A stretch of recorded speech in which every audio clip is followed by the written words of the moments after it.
ഭീകരരെ കണ്ടുപിടിക്കണം. അവർക്കുള്ള തിരച്ചിലാണ് പ്രധാനമായും നമ്മുടെ യോഗം നേതൃത്വം നൽകുന്നത്. ഇവർക്കുള്ള തെരച്ചിലാണ്. മാത്രമല്ല പഹൽഗാമിലെ 26 പേരുടെ ജീവനിട്ട ഭീകരാക്രമണത്തിന് പാകിസ്ഥാന് വളരെ വലിയ പങ്കുണ്ട്, ഇവർ സഹായിച്ചിട്ടുണ്ട് എന്നൊരു കാര്യമാണ് പ്രധാനമായും യോഗം വിലയിരുത്തുക. നാദിര. തീർച്ചയായും സോന, ഇന്നലെ ചേർന്ന മന്ത്രിസഭാ യോഗത്തിൽ പാകിസ്ഥാനെതിരെ കടുത്ത നടപടികളാണ് പ്രഖ്യാപിച്ചിരിക്കുന്നത്. ഇന്ത്യ നിർണായകമായിട്ടുള്ള നീക്കങ്ങളാണ് ഇന്ത്യ നടത്തിയിരിക്കുന്നത്. സിന്ധു നദീതടം ഒക്കെ മരവിപ്പിച്ച ഒരു പ്രധാന തീരുമാനങ്ങളടക്കം ഇന്ത്യ കൈക്കൊണ്ടിരുന്നു. അത് സംബന്ധിച്ചുള്ള കൂടുതൽ വിവരങ്ങൾ എങ്ങനെയാണ്?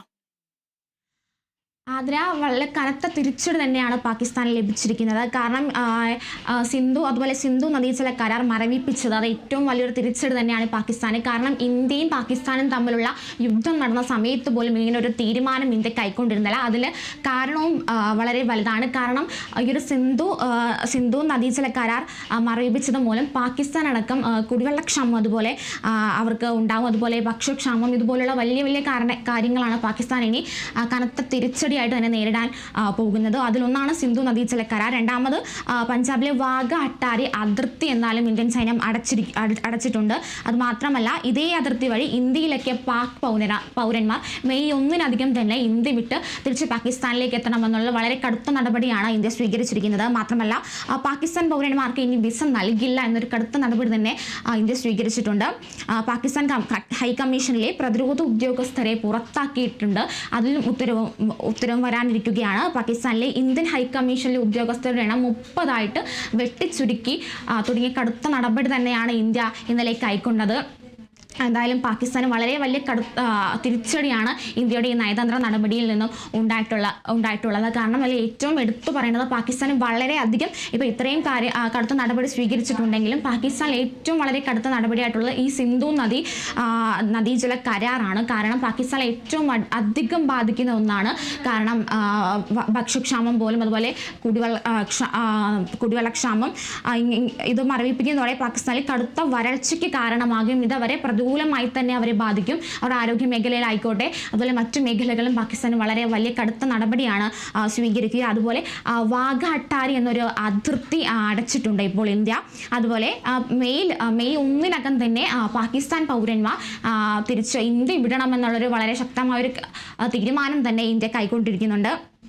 അതുപോലെ പാകിസ്ഥാൻ പൗരന്മാർക്ക് ഇനി വിസ നൽകില്ല എന്നൊരു കടുത്ത തീരുമാനമാണ് ഇന്ത്യ കൈക്കൊണ്ടിരിക്കുന്നത്. അതുപോലെ 48 മണിക്കൂറിനകം തന്നെ ഈ സാർക്ക് വിസ ലഭിച്ച് ഇന്ത്യയിൽ തുടരുന്ന ഈ പാകിസ്ഥാൻ പൗരന്മാർ 48 മണിക്കൂറിനകം തന്നെ ഇന്ത്യ വിടണമെന്നൊരു തീരുമാനവും ഇവർ കൈക്കൊണ്ടിരിക്കുകയാണ്. മാത്രമല്ല പാകിസ്ഥാനിലെ ഇന്ത്യൻ ഹൈക്കമ്മീഷനിലെ ഉദ്യോഗസ്ഥരുടെ എണ്ണം 30 എണ്ണമായിട്ട് ഇതുപോലെ കുറച്ചിരിക്കുകയാണ്. ഇതുപോലെ കടുത്ത നടപടികളാണ് ഇന്ത്യ നയതന്ത്രപരമായിട്ട് പാകിസ്ഥാനെതിരെ കനത്ത തിരിച്ചടി തന്നെ നൽകിയിരിക്കുന്നത്. ആതിര സൂചിപ്പിച്ചതുപോലെ തന്നെ നിർണായക നീക്കങ്ങളാണ് പാകിസ്ഥാനെതിരെ ഇന്ത്യ നടത്തിയിരിക്കുന്നത്. കടുത്ത നടപടികളാണ് പ്രഖ്യാപിച്ചിരിക്കുന്നത്. ഈ ഒരു കടുത്ത നടപടിയിൽ പാകിസ്ഥാന്റെ ഭാഗത്തുനിന്ന് എന്തെങ്കിലും പ്രതികരണങ്ങൾ ഉണ്ടായിട്ടുണ്ടോ? ആതിര, പാകിസ്ഥാന്റെ ഭാഗത്തു നിന്നുണ്ടാകുന്ന നടപടി എന്ന് വെച്ചാൽ ഇന്ന് പാകിസ്ഥാനും ഒരു യോഗം വിളിച്ചിട്ടുണ്ട്. ദേശീയ സുരക്ഷാ കമ്മിറ്റിയുടെ യോഗമാണ് പാകിസ്ഥാനിലും ഇന്ന് രാവിലെ ചേരുക എന്നതാണ് അറിയാൻ പറ്റുന്നത്. പാക് പ്രധാനമന്ത്രി ഷഹബാസ് ഷെരീഫ് വിളിച്ച യോഗത്തിൽ ക്യാബിനറ്റ് അംഗങ്ങളും മന്ത്രിമാരും അടക്കമുള്ളവരായിരിക്കും പങ്കെടുക്കുക. ഇതിൽ പ്രധാനമായും അവർ ചർച്ച ചെയ്യുന്നത് ഇന്ത്യയുടെ നയതന്ത്ര തിരിച്ചടി. കാരണം നേരത്തെ നമ്മൾ സൂചിപ്പിച്ച പോലെ സിന്ധു നദീതട കരാർ, അതുപോലെ മറ്റേ പാകിസ്ഥാൻ പൗരന്മാരെ മറ്റും മെയ് 1 തിരിച്ച് പാകിസ്ഥാനിലേക്ക് ചെല്ലണം, അതുപോലെ വിസ അവർക്കിനി നൽകില്ല എന്ന് പറഞ്ഞ കടുത്ത നടപടികളായിരിക്കും. ഈ ഇന്ത്യ പാകിസ്ഥാനെതിരെ കൈക്കൊണ്ട നടപടികൾ എങ്ങനെ പാകിസ്ഥാൻ അതിനെ തിരിച്ചടിക്കും, അല്ലെങ്കിൽ എങ്ങനെ ആയിരിക്കും ഇവരതിനെ അനുകൂലമാക്കുക, അല്ലെങ്കിൽ അവർക്ക് അതൊരു പ്രശ്നമല്ല എന്നൊരു രീതിയിൽ അവരെങ്ങനെ അതിനെ ഉപയോഗപ്പെടുത്തുമെന്നായിരിക്കും പ്രധാനമായിട്ടും ചർച്ച ചെയ്യുക. പാകിസ്ഥാനിലെ ഉന്നതതല യോഗമാണെന്ന് നടക്കുക. അതായത് ഇന്ത്യയുടെ അടുത്ത നീക്കങ്ങൾ എന്തായിരിക്കാം, എന്താണ് അവരുടെ അടുത്തതായിട്ട് ചെയ്യാൻ പോകുന്നത്, ഈ കാര്യങ്ങളാണ് പ്രധാനമായും ചർച്ച ചെയ്യാൻ പോകുന്നത്. അതുപോലെ പാക് പ്രധാനമന്ത്രി ഷഹബാസ് ഷെരീഫിൻ്റെ യോഗത്തിലാണ് അദ്ദേഹമാണ് യോഗത്തിന് നേതൃത്വം നൽകുക. അതിൽ പ്രധാനമായിട്ടും ക്യാബിനറ്റ് അംഗങ്ങളും മന്ത്രിമാരും അടക്കമാണ് യോഗത്തിൽ പങ്കെടുക്കുക. ആതിര തീർച്ചയായും സോന, രാജ്യം അതീവ ജാഗ്രതയിലാണ്. ഭീകരാക്രമണം നടത്തിയ 6 പേരെയാണ് ഇന്നലെ ചിത്രങ്ങളാണ് പുറത്തുവിട്ടത്. ഇതിൽ 4 പേരെ തിരിച്ചറിഞ്ഞിട്ടുണ്ട്. 3 പേരുടെ പേര് വിവരങ്ങളൊക്കെ പുറത്തുവിട്ടിട്ടുണ്ട്. പ്രതിഷേധം വളരെ രീതിയിൽ തന്നെയാണ് അവിടെ തുടരുന്നത്. അത് സംബന്ധിച്ചുള്ള കൂടുതൽ വിവരങ്ങൾ എങ്ങനെയാണ്? ആതിര, ഭീകരർക്കായി ഇപ്പോഴും തിരച്ചിൽ തുടരുകയാണ്. ഇന്നലെ ലഭിച്ച രേഖാചിത്രങ്ങൾ ഉൾപ്പെടുത്തിക്കൊണ്ട് തന്നെയാണ് തിരച്ചിൽ പുരോഗമിക്കുന്നത്. അതിൻ്റെ മറ്റുമായിട്ട് പ്രദേശവാസികളിൽ നിന്നടക്കം എന്നെയും കാശ്മീർ പോലീസ് സേനയും മറ്റും ചോദ്യങ്ങൾ ചോദിച്ചു വരുന്നു. അവരെ പറ്റിയുള്ള അന്വേഷണം നടത്തിക്കൊണ്ടിരിക്കുകയാണ്. മാത്രമല്ല, ഈ ഭീകരരെ കണ്ടെത്തുന്നവർക്ക് 25 ലക്ഷം രൂപയിലധികം പാരിതോഷികം നമ്മുടെ കേന്ദ്ര സർക്കാർ പ്രഖ്യാപിച്ചിരിക്കുകയാണ്. അങ്ങനെ ഭീകരർക്കായുള്ള തിരച്ചിൽ വളരെ ശക്തമായി തന്നെയാണ് എന്നെയും കാശ്മീരിലെ പോലീസ് ഉദ്യോഗസ്ഥരും കണ്ടെത്തുന്നത്. ഏകദേശം 26 പേരോളമാണ് മരണപ്പെട്ടിരിക്കുന്നത് ഇതുപോലെ പഹൽഗാമിലുണ്ടായ ഒരു ആക്രമണത്തിൽ. അപ്പോൾ ശക്തമായി തന്നെയുള്ള ഒരു തിരച്ചിൽ തന്നെ നടത്താനാണ് തീരുമാനം. അതിന് വേണ്ടിയിട്ടുള്ള ഇന്നലെ ചേർന്ന യോഗത്തിലും അടക്കമുള്ള നേതാക്കൾ പറഞ്ഞത് എന്തിനും തയ്യാറായി സൈന്യം നിൽക്കണം. കാരണം ഇന്നലെയും ഇതുപോലെ ഒരു ആക്രമണം ഉണ്ടായിട്ടുണ്ടായിരുന്നു. അതിലും 2 വരെ വധിച്ചിട്ടുണ്ടായിരുന്നു. അപ്പം എന്തിനും തയ്യാറായി തന്നെ ഇന്ത്യൻ സൈന്യം തയ്യാറായി നിൽക്കണമെന്നായിരുന്നു ഇന്നലെ നടന്ന യോഗത്തിലും അപ്പോൾ തീരുമാനിച്ചിട്ടുണ്ടായിരുന്നത്. അതുപോലെ തന്നെ വളരെ കനത്ത സുരക്ഷയിലാണ് നഗരം. അതാണ് ഏറ്റവും പ്രധാനപ്പെട്ട കാരണം. ജമ്മു കാശ്മീരിലെ അമർനാഥ്, അതുപോലെ ജമ്മുവിലെ പഹൽഗ്രാം പോലുള്ള നഗരം കനത്ത സുരക്ഷ തന്നെയാണ് അവിടെ ഏർപ്പെടുത്തിയിരിക്കുന്നത്. റോഡുകളെല്ലാം തന്നെ പരിശോധന കർശനമാക്കിയിരിക്കുകയാണ്. എല്ലാ വണ്ടികളിലും അതുപോലെ പരിസര പ്രദേശങ്ങളിലും മറ്റും കർശന സുരക്ഷ അവരെ ഏർപ്പെടുത്തിയിട്ടുണ്ട്. അതുപോലെ പഹൽഗാമിലേക്ക് പൊതുവെ ഇപ്പോൾ ആരെയും ആ പ്രദേശത്തേക്ക് പുറത്തുനിന്ന് ആരെയും വിടരുത് എന്നൊരു സംവിധാനം തന്നെ ഏർപ്പെടുത്തിയിട്ടുണ്ട്. പുറത്തുനിന്നുള്ള ആർക്കും തന്നെ അവിടെ അകത്തേക്ക് പ്രവേശിക്കാൻ സാധിക്കുന്നില്ല. മാത്രമല്ല, കൃത്യമായ ജാഗ്രതാ നിർദ്ദേശം തന്നെ അവിടെയുള്ള പ്രദേശവാസികൾക്കടക്കം പുറത്തുനിന്ന് ചെല്ലുന്നവർക്കാണെങ്കിലും ജാഗ്രതാ നിർദ്ദേശം തന്നെയാണ് ശക്തമായി അവിടെ പ്രഖ്യാപിച്ചിരിക്കുന്നത്. ആതിര, തീർച്ചയായും സോന, പാകിസ്ഥാനെതിരെ കടുത്ത നടപടികളാണ് പ്രഖ്യാപിച്ചിരിക്കുന്നത്. ഇനി എന്താണ് പാകിസ്ഥാന്റെ പ്രതികരണങ്ങളാണെന്ന് ഏവരും ഉറ്റുനോക്കുന്നതല്ലേ?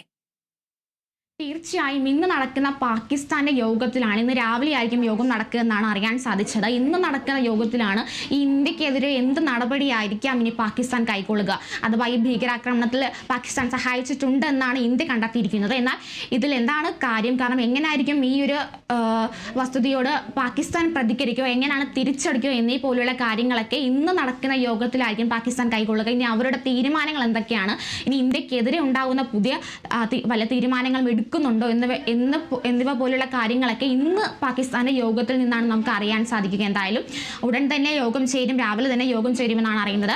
പാക് പ്രധാനമന്ത്രി ഷഹബാസ് ഷെരീഫിന്റെ നേതൃത്വത്തിലാണ് യോഗം. അതുപോലെ ക്യാബിനറ്റ് അംഗങ്ങളും മന്ത്രിമാരും പിന്നെ സുരക്ഷാ സേനയിലെ അംഗങ്ങളും മറ്റും യോഗത്തിൽ പങ്കെടുക്കുന്നുണ്ട്. അപ്പോൾ വളരെ വലിയ തീരുമാനങ്ങൾ തന്നെയായിരിക്കും അവരും അവിടെ സ്വീകരിക്കുന്നത്. ഇന്ത്യക്കെതിരെ എന്തായിരിക്കും അടുത്ത നടപടി എന്നറിയാൻ വേണ്ടിയിട്ടാണ് നോക്കിക്കാണുന്നത്. ആതിര, തീർച്ചയായും കണ്ണില്ലാത്ത ക്രൂരതയ്ക്ക് വിനോദസഞ്ചാരികളുടെ നേരെയുണ്ടായ ഭീകരാക്രമണത്തിൽ കേന്ദ്ര സർക്കാർ 26 മരണങ്ങളാണ് റിപ്പോർട്ട് ചെയ്തത്.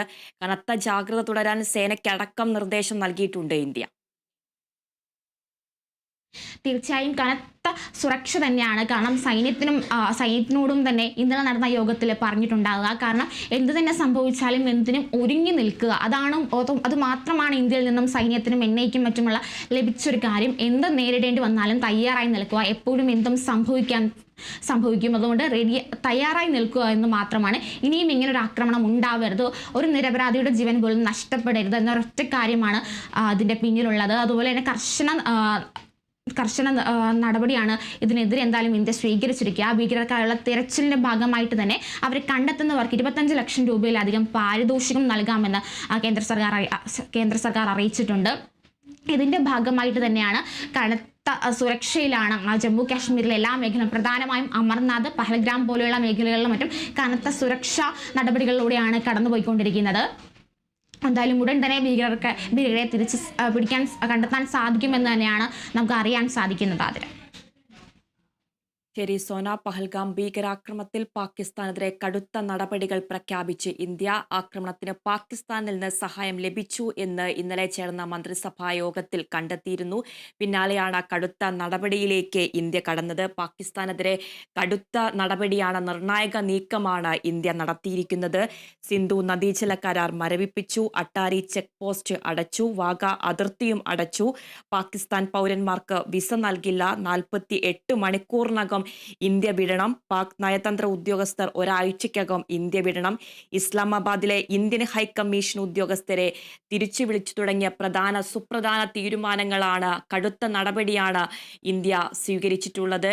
ഇന്ന് സർവകക്ഷി യോഗം ചേരുന്നുണ്ട്. പ്രതിരോധ മന്ത്രിയുടെ അധ്യക്ഷതയിൽ ഡൽഹിയിലാണ് ഇന്ന് യോഗം ചേരുന്നത്. അതുപോലെ തന്നെ പാക് സൈന്യത്തിന്റെ ഭാഗത്തു നിന്നും ഒരു യോഗം ചേരുന്നുണ്ട്. ഇനി എന്തായിരിക്കും ഈ ഇന്ത്യയുടെ നയതന്ത്ര തിരിച്ചടിക്കുള്ള ഇന്ത്യയുടെ പ്രതികരണം എന്താണ് ഇനിയുള്ളതാണ്. ജമ്മുവിൽ ജാഗ്രത തുടരുകയാണ്. 26 മരണങ്ങളാണ് ഇതുവരെ സ്ഥിരീകരിച്ചിട്ടുള്ളത്. കേന്ദ്ര സർക്കാർ സേനയോടക്കം കനത്ത ജാഗ്രത തുടരാനാണ് ഇന്ത്യ ആവശ്യപ്പെട്ടിരിക്കുന്നത്. വിവരങ്ങൾ നൽകുകയായിരുന്നു സോന സുരേഷ്.